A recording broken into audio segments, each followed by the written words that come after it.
साल था 1025, जब अफगानिस्तान से करीब 1000 मील की दूरी तय कर 30,000 सैनिकों की विशाल सेना के साथ एक लुटेरा गुजरात की ओर बढ़ रहा था।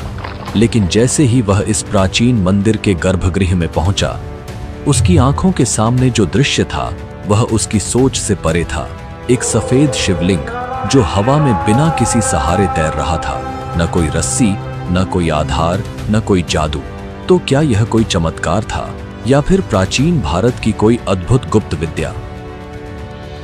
मंदिर में उस समय 1000 से अधिक ब्राह्मण मंत्रोच्चार और पूजा में लगे थे और लाखों श्रद्धालु श्रद्धा में लीन थे। लेकिन एक ही आदेश पर उस 30,000 की सेना ने मंदिर पर हमला कर दिया, करीब 50,000 श्रद्धालुओं की हत्या कर दी और 20 मिलियन दीनार मूल्य का खजाना लूट लिया, जिसे ऊंटों पर लादकर अफगानिस्तान ले जाया गया, जिसकी आज की कीमत लगभग 100 करोड़ रुपए आंकी गई है।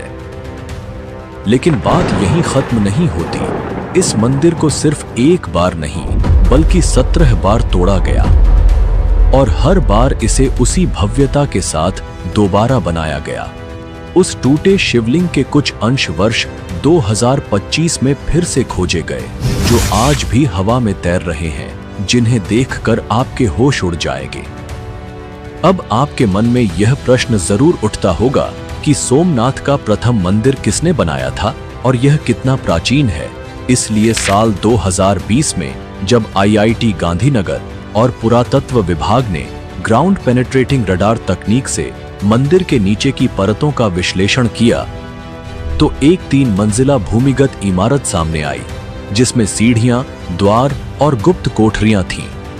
क्या यह सतयुग के मंदिर के अवशेष हैं या फिर किसी ऐसी प्राचीन सभ्यता के प्रमाण जो आज के समय और विज्ञान से परे थी? अब बात करते हैं उस रहस्यमयी मणि की, जिसे श्यामंतक मणि कहा जाता है, जो भगवान श्री कृष्ण से जुड़ी है। मान्यता है कि जब श्री कृष्ण ने सोमनाथ मंदिर की स्थापना की तो उन्होंने इस मणि को शिवलिंग के भीतर स्थापित किया। यह मणि हर दिन लगभग 77 किलोग्राम सोना उत्पन्न करती थी। तो क्या यह मणि आज भी मंदिर के गर्भगृह में छिपी है या किसी और के हाथ लग चुकी है? कल्पना कीजिए, हजारों वर्ष पहले न तो कोई उपग्रह था, न ही GPS तकनीक, फिर भी समुद्र तट पर एक रहस्यमय स्तंभ स्थापित किया गया, जिस पर अंकित था कि यहां से दक्षिण ध्रुव तक एक सीधी रेखा जाती है, जिसके बीच न कोई पर्वत है, न कोई भूमि, केवल अथाह समुद्र। यह आज भी भूगोल शास्त्रियों के लिए एक रहस्य है कि उस युग के लोगों को इतनी सटीक भौगोलिक जानकारी आखिर कैसे थी। सोमनाथ मंदिर पर 17 बार आक्रमण हुए, उसे मिटाने के भरपूर प्रयास हुए, लेकिन हर बार यह मंदिर और अधिक तेजस्विता के साथ पुनः प्रकट हुआ। क्यों? क्योंकि यह सिर्फ पत्थरों की इमारत नहीं, बल्कि सनातन धर्म की अमर चेतना है। यह पुनर्जन्म है। यह प्रतिशोध नहीं, बल्कि शाश्वत सत्य का प्रतीक है, क्योंकि ये कथा है भारत के प्रथम ज्योतिर्लिंग सोमनाथ की।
दक्ष ने पहले चंद्रदेव को समझाने की कोशिश की, पर जब कोई परिवर्तन नहीं हुआ तो क्रोधित होकर उन्होंने चंद्रमा को श्राप दे दिया।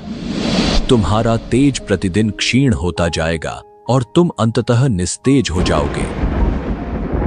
चंद्रदेव का तेज वास्तव में घटने लगा। उनकी आभा मुरझा गई, शरीर दुर्बल हो गया और उनका सौंदर्य लुप्त होने लगा। इस बदलाव से देवता, ऋषि और पृथ्वीवासी सभी चिंतित हो उठे, क्योंकि चंद्रमा की उपस्थिति से औषधियों की शक्ति, समुद्र की लहरें और नक्षत्रों की चाल प्रभावित होने लगी थी। तब सभी देवता ब्रह्मा जी के पास पहुंचे और मार्गदर्शन मांगा। ब्रह्मा ने कहा, चंद्रदेव को पृथ्वी पर प्रभास तीर्थ जाकर भगवान शिव की तपस्या करनी चाहिए। चंद्रदेव ने तुरंत प्रभास, जो आज के सोमनाथ नाम से प्रसिद्ध है, उसके तट पर शिवलिंग स्थापित किया और कठोर तप में लीन हो गए। उन्होंने निरंतर ओम नमः शिवाय का जाप किया। उनकी भक्ति से प्रसन्न होकर भगवान शिव प्रकट हुए। उन्होंने कहा, तुम्हारी तपस्या से मैं प्रसन्न हूं। मैं तुम्हें दक्ष के श्राप से मुक्ति देता हूं, पर यह श्राप इतना प्रबल है कि इसे पूरी तरह समाप्त नहीं किया जा सकता। इसलिए तुम्हारा तेज हर महीने 15 दिन घटेगा और फिर अगले 15 दिन बढ़ेगा। इसी वरदान के कारण आज भी हम चंद्रमा को कृष्ण पक्ष में घटते और शुक्ल पक्ष में बढ़ते हुए देखते हैं। चंद्रदेव ने भगवान शिव से एक और वरदान मांगा, हे प्रभु, कृपया इस शिवलिंग में सदैव निवास कीजिए। भगवान शिव ने यह वरदान भी स्वीकार कर लिया। तभी से यह शिवलिंग सोमनाथ यानी चंद्र के स्वामी के रूप में प्रसिद्ध हुआ। चंद्रदेव ने भगवान शिव की कृपा से सोमनाथ में स्वर्ण से पहला भव्य मंदिर बनवाया, एक ऐसा मंदिर जो आगे चलकर भारत का पहला ज्योतिर्लिंग बना और अनगिनत भक्तों की आस्था का केंद्र भी। लेकिन सोमनाथ की पौराणिक कथा इससे भी गहराई में जाती है। स्कंद पुराण, भागवत पुराण और शिव पुराण के अनुसार यह मंदिर केवल एक बार नहीं, बल्कि हर युग में अलग अलग रूपों में निर्मित हुआ। सत्य युग में चंद्रदेव ने इसे सोने से बनवाया था। ऐसा कहा जाता है कि उस मंदिर का तेज इतना प्रबल था कि वह स्वर्ग तक प्रकाशित होता था। त्रेता युग में रावण, जो शिव का परम भक्त था, उसने इसे चांदी से बनवाया। द्वापर युग में स्वयं भगवान श्री कृष्ण ने इसे चंदन की लकड़ी से बनाया। लेकिन सवाल उठता है, वह सोने और चांदी के मंदिर कहां गए? क्या यह केवल पौराणिक कथाएं हैं या इनके पीछे कोई गहरा सत्य छिपा है? और अगर यह सच है, तो क्या उन पुराने मंदिरों के अवशेष आज भी कहीं इस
से लगभग 30,000 घुड़सवार सैनिकों के साथ सोमनाथ अभियान के लिए कूच किया।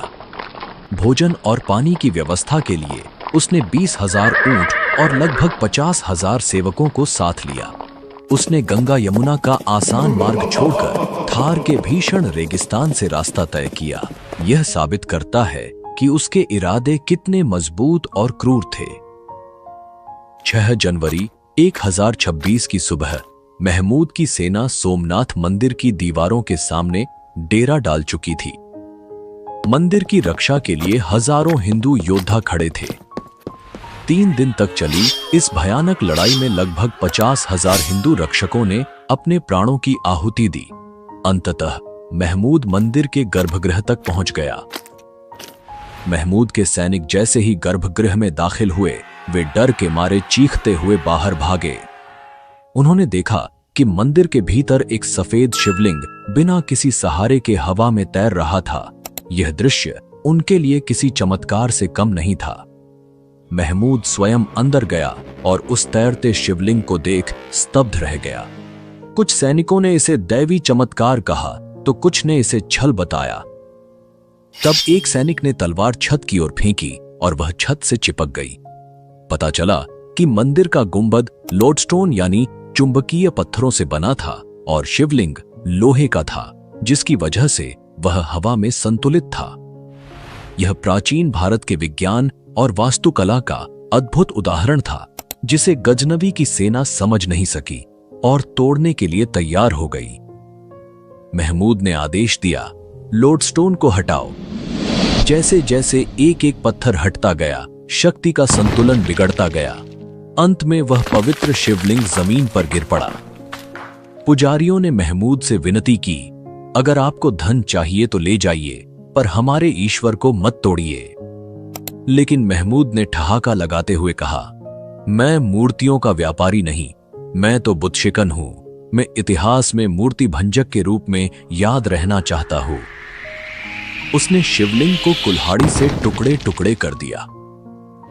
पहला टुकड़ा गजनी की जामा मस्जिद की सीढ़ियों में गाड़ा गया, ताकि हर नमाजी के पांवों से हिंदू आस्था को रौंदा जा सके।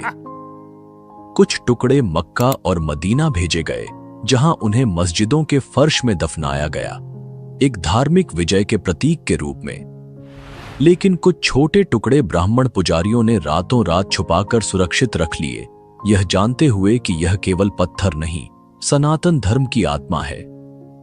तो आपके मन में यह सवाल जरूर आया होगा कि 1000 साल पहले, जब न कोई आधुनिक टेक्नोलॉजी थी और न ही विज्ञान का इतना विकास हुआ था, तो शिवलिंग हवा में कैसे तैर रहा था? इस रहस्य पर हम आगे विस्तार से चर्चा करेंगे। महमूद की क्रूरता का अंदाजा इस बात से लगता है कि उसने लगभग 50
विज्ञान का अद्भुत उदाहरण।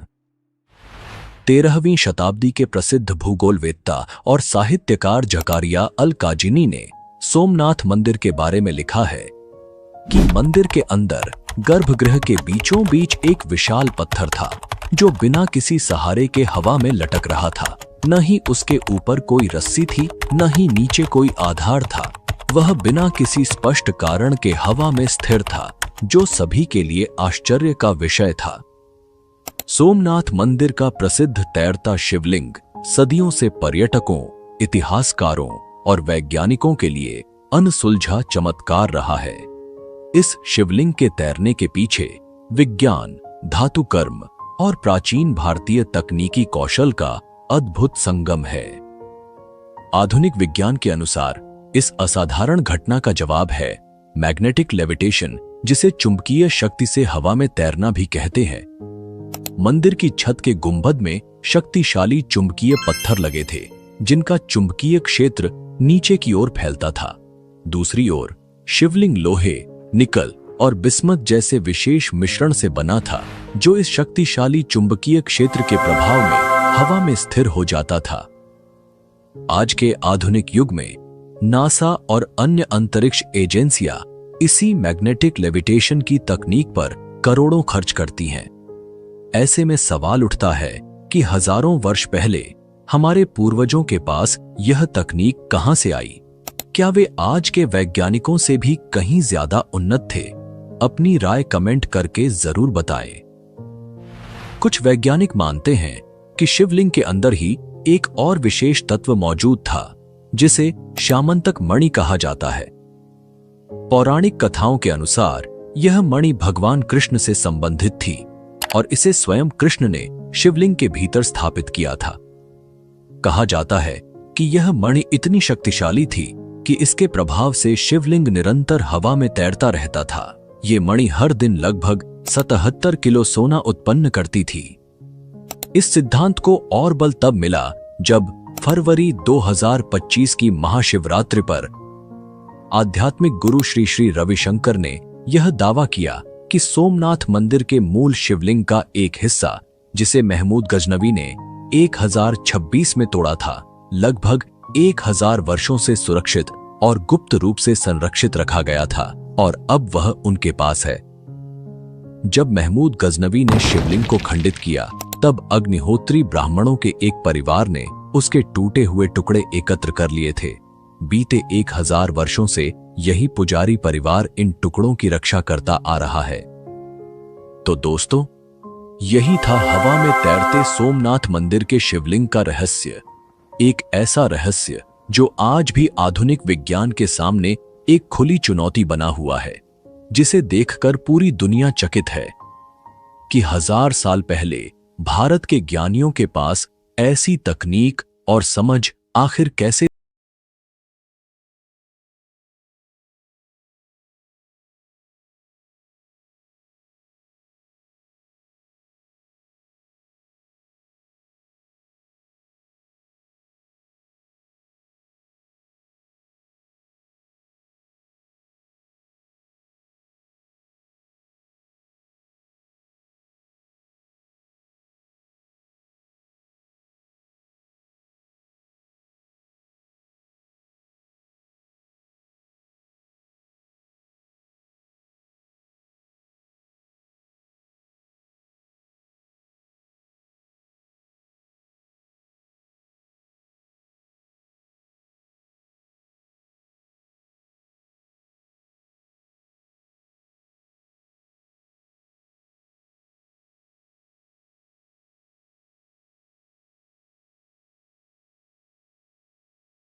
बाद के सुल्तान मुज़फ़्फ़र शाह प्रथम ने मंदिर को लूटकर ध्वस्त किया।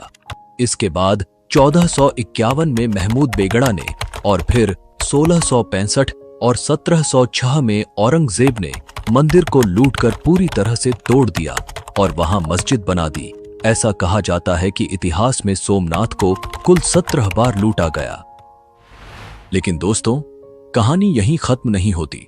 जब रानी अहिल्याबाई होलकर सोमनाथ पहुंची तो मंदिर की खस्ता हालत देखकर उनका दिल टूट गया। उन्हें विश्वास नहीं हुआ कि यह वही महान प्राचीन सोमनाथ मंदिर है। अहिल्याबाई ने मूल मंदिर से कुछ दूरी पर सोमनाथ महादेव का एक नया मंदिर बनवाया। इस छोटे मंदिर में उन्होंने ज्योतिर्लिंग की स्थापना की और नियमित पूजा अर्चना शुरू करवाई, जिससे इस क्षेत्र में फिर से भक्ति की ज्योति प्रज्वलित हुई। अब बात करते हैं उस भव्य सोमनाथ मंदिर की, जिसे आज हम अपनी आंखों से देखते हैं। भारत की आजादी के बाद इस मंदिर के पुनर्निर्माण का संकल्प देश के पहले गृह मंत्री सरदार वल्लभ भाई पटेल ने लिया था। 12 नवंबर 1947 को भारत के तत्कालीन गृह मंत्री सरदार पटेल जूनागढ़ पहुंचे और एक विशाल जनसभा में सोमनाथ मंदिर के पुनर्निर्माण की घोषणा की। लेकिन निर्णय लेना सरदार पटेल के लिए भी आसान नहीं था। देश अब आजाद था, फिर भी कुछ लोगों का मानना था कि मंदिर का पुनर्निर्माण करना भारत की धर्मनिरपेक्ष छवि को ठेस पहुंचा सकता है। केंद्रीय मंत्रिमंडल में इस विषय पर चर्चा हुई कि सोमनाथ मंदिर का पुनर्निर्माण सरकारी खर्च पर किया जाएगा। लेकिन जब इस बात की जानकारी पंडित नेहरू को हुई तो वे नाराज हो गए। उन्होंने कन्हैयालाल मुंशी को स्पष्ट निर्देश दिया कि एक धर्मनिरपेक्ष राष्ट्र अपने राजकोष से ऐतिहासिक प्रतिशोध के इस कार्य को फंड नहीं दे सकता। फिर सरदार पटेल और कन्हैयालाल मुंशी ने महात्मा गांधी से परामर्श किया। गांधी जी ने सुझाव दिया कि मंदिर का निर्माण कार्य सरकारी खर्च से नहीं बल्कि जनता से एकत्रित धन से किया जाए। सरदार पटेल ने गांधी जी की इस सलाह को स्वीकार कर लिया ताकि धर्मनिरपेक्ष सरकार पर कोई प्रत्यक्ष आर्थिक बोझ न पड़े। 1949 में कन्हैयालाल मुंशी की अध्यक्षता में श्री सोमनाथ ट्रस्ट की स्थापना हुई और मंदिर निर्माण की जिम्मेदारी इसी ट्रस्ट को सौंपी गई। जब सरदार पटेल का निधन हो गया तब नवनिर्मित सोमनाथ मंदिर में देवता की प्राण प्रतिष्ठा का समय आया। ऐसे में कन्हैयालाल मुंशी ने भारत के पहले राष्ट्रपति डॉक्टर राजेंद्र प्रसाद से संपर्क किया और उनसे अनुरोध किया कि वे इस ऐतिहासिक समारोह में सम्मिलित हों। डॉक्टर राजेंद्र प्रसाद ने यह आमंत्रण स्वीकार कर